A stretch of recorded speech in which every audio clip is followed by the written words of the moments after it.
ในวันที่9 เมษายน 2025ที่โรงแรมลาวพลาซ่านครหลวงเวียงจันทน์ได้มีพิธีเซ็นสัญญาร่วมมือระหว่างสถาบันคุณคั่วกสิกรรมป่าไม้และพัฒนาชนบทกระทรวงกสิกรรมและป่าไม้กับบริษัทเจฟูการลงทุนสากลจำกัดเกี่ยวกับโครงการร่วมมือสร้างสวนพฤกษศาสตร์เพื่อการค้นคว้าติดพันกับการท่องเที่ยวแบบอนุรักษ์โครงการร่วมมือในครั้งนี้แม้นมีพื้นที่จะตั้งปฏิบัติ293 เฮกตาร์อยู่ที่ศูนย์ค้นคว้าป่าไม้ที่ขึ้นกับสถาบันค้นคว้ากสิกรรมป่าไม้และพัฒนาชนบทโดยมีระยะเวลาการร่วมมือตามสัญญาทั้งหมด30 ปีโดยเป้าหมายหลักแม่นเพื่อนำใส่ทรัพยากรป่าไม้ที่มีอยู่ในพื้นที่ศูนย์ค้นคว้าป่าไม้น้ำสวงและทิวทัศน์อันโดดเด่นเป็นอันเฉพาะมีพื้นที่ติดพันกับอ่างน้ำสวงที่มีทิวทัศน์อันสวยสดงดงามเหมาะแก่การมาเที่ยวชมถ้าหากมีแหล่งพื้นที่เพียงพอเข้ามาพัฒนา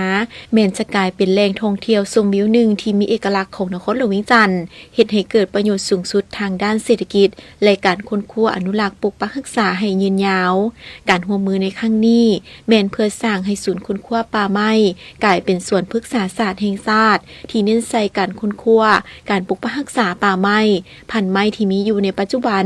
พร้อมทั้งโซกหาพืชพันธุ์นานาชนิดที่หายากหรือพืชที่ใกล้จะสูญพันธุ์เข้ามาโฮมไว้ในสวนแห่งนี้เพื่อการศึกษาเรียนรู้ติดพันกับการท่องเที่ยวอนุรักษ์ธรรมชาติ